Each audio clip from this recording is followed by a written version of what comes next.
ఓం సమర్థ సద్గురు సాయినాథ్ మహారాజ్కి జై. ఓం సాయిరామ్. మన బాబా కుటుంబ సభ్యులందరికీ నమస్తే అండి.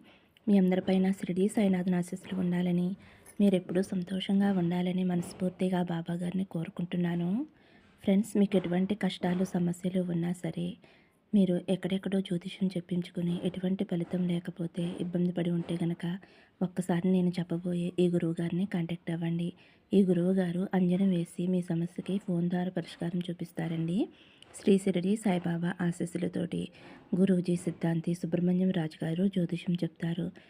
ఫోన్ నెంబర్ వచ్చేసి 9908224144. మీ సమస్య ఏదైనా సరే, భార్యాభర్తల మధ్య సమస్యలు, ప్రేమ సమస్యలు, సంతాన సమస్యలు, విద్య, ఉద్యోగం, వ్యాపారం, విదేశీ ప్రయాణం, అప్పుల బాధలు, స్త్రీ పురుష వశీకరణ 100% చేయబడును. మీరు ఒక్కసారి నమ్మకంతో గురువుగారిని కాంటాక్ట్ అవ్వండి. ఎన్నో సంవత్సరాల అనుభవం ఉన్న దైవక శక్తి కలిగినటువంటి గురువుగారండి. మీరు నమ్మకంతో కాల్ చేసి మీ సమస్యలను పరిష్కరించుకుని ఆనందంగా సంతోషంగా ఉండండి. ఈ గురువుగారి దగ్గర చూపించుకున్న వారందరికీ కూడా మంచి జరుగుతుంది ఫ్రెండ్స్. నమ్మకంతో కాల్ చేయండి. ఇంక వీడియోలోకి వెళ్ళిపోదామండి. మన బాబాగారి సందేశం. మన బాబాగారు ఏమంటున్నారంటే, తల్లి, నీకు ఇష్టమైన వ్యక్తి, నీకు దూరమైన వ్యక్తి నీ గురించి ఏం ఆలోచిస్తున్నారో తెలుసుకో తల్లి. విన్నావు అంటే ఆనందంతో ఎగిరి గంతులు వేస్తావు. చూసిన వెంటనే శివయ్య తండ్రిని తాకు తల్లి అని అయితే మన బాబాగారు మనందరి కోసం చాలా అంటే చాలా చక్కటి సందేశం తీసుకొచ్చారండి. ఫ్రెండ్స్, తమ్మునేలు చూశారు కదండి. మీరైతే శివయ్య తండ్రిని తాకండి బాబాగారిని స్మరిస్తూ. అలాగే చిన్న రిక్వెస్ట్ ఫ్రెండ్స్, మన వీడియోస్కి అయితే ఒక చిన్న లైక్ ఇవ్వండి. ఫస్ట్ టైం చూసేవారైతే మన ఛానల్ తప్పకుండా సబ్స్క్రైబ్ చేసుకోండి.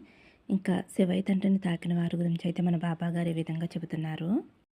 తల్లి, నువ్వు ఎంతో ఇష్టపడిన వ్యక్తిని తనే సర్వస్వం, తనే ప్రపంచం అని అనుకున్నావు. వ్యక్తి నిన్ను వదిలి వెళ్ళిపోయారు కదమ్మా. ఇప్పుడైతే నువ్వు ఆ వ్యక్తి గురించి ఎంతగానో ఆలోచిస్తున్నావు. ఆ వ్యక్తికి నా మీద ప్రేమ ఉందా లేదా, అసలు నన్ను గుర్తు చేసుకుంటున్నారా లేదా, లేదంటే నన్ను మర్చిపోయారా, మళ్ళీ నన్ను కలుస్తారా లేదా అని ఇలా రకరకాలుగా ఆలోచిస్తున్నావు కదమ్మా. చూడు తల్లి, నువ్వేమీ ఆలోచించవలసిన అవసరం లేదు. నువ్వు ఇష్టపడిన వ్యక్తిలో మంచి మార్పు అనేది వచ్చింది. ఆ వ్యక్తి నిన్ను ఒక స్టార్లా అనుకుంటున్నారమ్మా. ఆ వ్యక్తిని నువ్వు ఎంతగానో ఇష్టపడినప్పుడు, ప్రేమించినప్పుడు నిన్ను చాలా నిర్లక్ష్యంగా చూశాడు. నీ నుండి దూరం అయిపోయారు. కారణం ఏదైనా కావచ్చమ్మా. ఫ్రెండ్స్, ఇది కేవలం లేడీస్కి మాత్రమే కాదండి, జెంట్స్కి కూడా సంబంధించి ఉంటుంది. కేవలం ఆడవారికి అని అనుకోవద్దు, మగవారికి కూడా కనెక్ట్ అవుతుందండి. ప్లీజ్ చూడండి. ఇంకా మన బాబాగారు ఏమంటున్నారో తెలుసుకుందాము. డబ్బు విషయం కావచ్చు, థర్డ్ పర్సన్ కావచ్చు, పేరెంట్స్ కావచ్చు, కారణం ఏదైనా సరే ఆ వ్యక్తి అయితే మీ నుండి దూరంగా వెళ్ళిపోయారమ్మా. నువ్వు ఎంత ప్రేమను చూపించినా, ఎంత ప్రియారిటీని చూపించినా ఆ వ్యక్తి అయితే నిన్ను చీట్ చేసి నీ లైఫ్లోంచి వెళ్ళిపోయారు తల్లి. కానీ ఆ వ్యక్తికైతే నీ నుండి దూరమైన తర్వాత నీ విలువేమిటో తెలిసింది తల్లి. నిన్ను ఒక మహారాణిలా ఊహించుకుంటున్నాడు. నీ ప్రేమ విలువ అనేది తెలుసుకున్నారు. ఆ వ్యక్తి అయితే ప్రస్తుతానికి నీ గురించి ఆలోచిస్తున్నారు. నీతో బిగినింగ్ అవ్వాలి అని అనుకుంటున్నారు. అంటే మళ్ళీ నీతో రిలేషన్షిప్ కొనసాగించాలి అని అనుకుంటున్నారు. నువ్వు తన లైఫ్లో ఉన్నప్పుడు, నువ్వు తనకి ఇంపార్టెంట్ ఇస్తున్నప్పుడు, నీ వాల్యూ అనేది తెలుసుకోకుండా ఆ వ్యక్తి అయితే నీ లైఫ్లో నుంచి దూరం అయిపోయారు. ఆ వ్యక్తి అయితే నిన్ను చీట్ చేసి వెళ్ళిపోయారమ్మా. ఇప్పుడైతే ఆ వ్యక్తికి నీ వాల్యూ ఏంటో తెలిసొచ్చింది. అలాగే బయటి వ్యక్తులు చెప్పే చెప్పుడు మాటలు కూడా కారణం కావచ్చు. అలాగే ఆ వ్యక్తి ఇలా అనుకుంటున్నారు, నన్ను ఇష్టపడిన వారిని నేను చీట్ చేసి వచ్చాను అని చాలా అంటే చాలా పశ్చాత్తాపడుతున్నారు తల్లి. నేను ఎంత తప్పు చేశానో, ఎంత మోసం చేశానో, నన్ను నమ్మిన వ్యక్తిని నేను మోసం చేశాను అని ఆ వ్యక్తి చాలా చాలా బాధపడుతున్నారు. చుట్టూ ఎంతమంది ప్రేమ చూపించినా సరే ఆ వ్యక్తికి ఆ ప్రేమ అనేది నచ్చటం లేదు. కేవలం నీ ప్రేమ కోసమే పరితపిస్తున్నారు. మీరు చూపించిన ప్రేమని అర్థం చేసుకోలేకపోయానే అని ఎలాగైనా సరే మీ నుండి ప్రేమను పొందాలి అని అయితే వారు కోరుకుంటున్నారండి. కానీ తల్లి, ఆ వ్యక్తికి ఈగో అన్నది ఎక్కువ. లోపల ఎంత ప్రేమ ఉన్నా సరే ఏమాత్రమో కూడా బయటపడటం లేదు. కానీ ఆ వ్యక్తి లోపల మాత్రం చాలా చాలా ఫీల్ అవుతున్నారు. పైకి మాత్రం చాలా సంతోషంగా ఉన్నట్లు నటిస్తున్నారు. ఆ వ్యక్తికి ప్రేమను ఎలా తెలియచేయాలో తెలియటం లేదమ్మా. కొంచెం అమాయకత్వంగా కూడా ఉంటున్నారు. నేనే ముందు మాట్లాడితే ఎక్కడ చులకనైపోతానా అనే భావన ఆ పర్సన్‌లో అయితే ఉంది తల్లి. చాలా అంటే చాలా ఇగో పర్సన్ తల్లి. అలా అని చెడ్డవాడు కాదమ్మా. చాలా మంచి వ్యక్తి తల్లి. కేరింగ్‌గా ఉంటాడు. నిన్ను చాలా బాగా చూసుకుంటాడు. నమ్మితే ప్రాణమైనా ఇస్తాడు. కొంచెం బ్యాడ్ నేమ్ వచ్చినా ఏమాత్రమూ కూడా తట్టుకోలేరు. సొసైటీలో మంచి పేరు ప్రతిష్టలు ఉండాలి అని కోరుకుంటారు. నలుగురిలో గౌరవ మర్యాదలు పొందాలి అని కోరుకుంటారు. ఒక టీంలో ఒక పర్సన్‌గా ఉండటానికంటే ఒక లీడర్‌గా ఉండటానికి ఇష్టపడతారు తల్లి.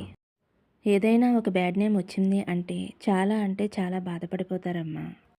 గతంలో అయితే నువ్వు చూపించిన ప్రేమని గుర్తించకుండా మనీ సంపాదించడం లేదంటే పేరెంట్స్ మాట వినటం, చెప్పుడు మాటలు వినటం కానీ ఈ విధంగా నీ గురించి చెడుగా ఆలోచించి ఆ వ్యక్తి అయితే నీకు దూరమయ్యారమ్మా. ఇప్పుడైతే ఆ వ్యక్తికి నీ విలువేమిటో తెలిసింది, నీ ప్రేమేమిటో తెలిసింది. కాబట్టి ఎలాగైనా సరే నీ దగ్గరికి రావాలి అని కోరుకుంటున్నారు. నీతో బంధం సాగించాలి అని కోరుకుంటున్నారు. కొంచెం భయపడుతున్నారు తల్లి. నువ్వేమంటావో అని, ఇదివరకట్లా ప్రేమను చూపిస్తావో లేదో అని ఆ వ్యక్తి భయపడుతున్నారమ్మా. నువ్వు ఒక ఫోన్ కాల్ చేస్తే బాగుండు, నీతో మాట్లాడాలి అని ఆ వ్యక్తి ఎంతగానో ఎదురుచూస్తున్నారమ్మా. చూడు తల్లి, ఆ వ్యక్తిని నువ్వు ఎంతగానో ఇష్టపడ్డావు కదా! ఆ వ్యక్తి రాక కోసం ఎదురు చూస్తున్నావు కదా! నా నుండి ఆ వ్యక్తి దూరం అయిపోయారు. నేను మళ్ళీ ఎలా మాట్లాడను అని అనుకుంటున్నావు. నీ ఆలోచన కరెక్ట్ కాదు తల్లి. నువ్వు మాట్లాడటం వలన ఏమీ కాదు. నీకు వచ్చే చిన్నతనం ఏమీ లేదు తల్లి. నీ విలువ అనేది ఎక్కడా తగ్గదమ్మా. ఎందుకంటే ఆ వ్యక్తిలో మంచి మార్పు అనేది వచ్చింది కదా! నీ గురించి, నీ ప్రేమ గురించి తెలుసుకున్నారు కదమ్మా! నీ విలువేమిటో అర్థం చేసుకున్నారు. ఈ సమయంలో నువ్వు మాట్లాడటం వలన ఆ వ్యక్తికి కొంచెం ధైర్యం వస్తుంది. నీ బంధం బలపడాలి అంటే ఎవరో ఒకరు ముందడుగు వేయాలి. ఆ వ్యక్తి భయపడుతున్నారు కాబట్టి నువ్వే ఒక అడుగు ముందుకు వేయమ్మా. నువ్వొక అడుగు ముందుకు వేసినప్పుడు నీకే అర్థమవుతుంది. బంధం అనేది బలపడుతుంది.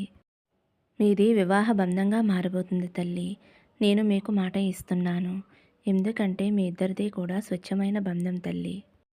మీ ఇరువురు కుటుంబాలు కూడా మీ వివాహానికి ఒప్పుకుంటారు. అలా చేసే బాధ్యత నాది తల్లి. చెబుతున్నాను కదమ్మా, నీకు ఇష్టమైన వ్యక్తిలో మంచి మార్పు అనేది వచ్చింది. కాబట్టి ఒక అడుగు ముందుకు వేసి ఇద్దరూ కూర్చుని చక్కగా మాట్లాడుకోండి. మీ తప్పొప్పుల గురించి చర్చించుకోండి. మళ్ళీ జీవితంలో అటువంటి పొరపాట్లు జరగకుండా చూసుకోండి. మీ బంధం వివాహ బంధంగా మారటానికి మీకు మీరుగానే ప్రయత్నం చేసుకోవాలి. మీ పెద్దల్ని మీరు ఒప్పించుకోవాలి. అలా చేసే బాధ్యత నాది తల్లి. నువ్వు దేని గురించి ఆలోచించవద్దు. ఒకటి చెబుతున్నానమ్మా, మీ ఇద్దరి మధ్య మూడో వ్యక్తికి ఏమాత్రమూ చోటు ఇవ్వకండి. ఎందుకంటే మూడో వ్యక్తి వల్ల మీకు ప్రాబ్లమ్స్ రావచ్చు. కాబట్టి ఎట్టి పరిస్థితుల్లోనూ మూడో వ్యక్తికి చోటు ఇవ్వకండి. మీ ఇద్దరూ కూడా ఏ నిర్ణయం తీసుకున్నా కలిసే తీసుకోండి. అప్పుడు మీరు జీవితంలో సక్సెస్ అవుతారు తల్లి. మీ ఇద్దరి బంధం వివాహ బంధంగా మారి మీరెప్పుడూ కలకాలం పిల్లా పాపలతోటి అష్టైశ్వర్యాలతోటి ఆయురారోగ్యాలతోటి సంతోషంగా ఉండాలి అని నీ బాబా తండ్రిని నేను ఆశీర్వదిస్తున్నానమ్మా. దేనికి కూడా దిగులు వద్దు తల్లి. నేనుండగా భయమెందుకమ్మా, సంతోషంగా ఉండు. సర్వే జనా సుఖినో భవంతు. సమస్తం సద్గురు సాయినాథార్పణమస్తు. శుభం భవతు. జై సాయిరామ్.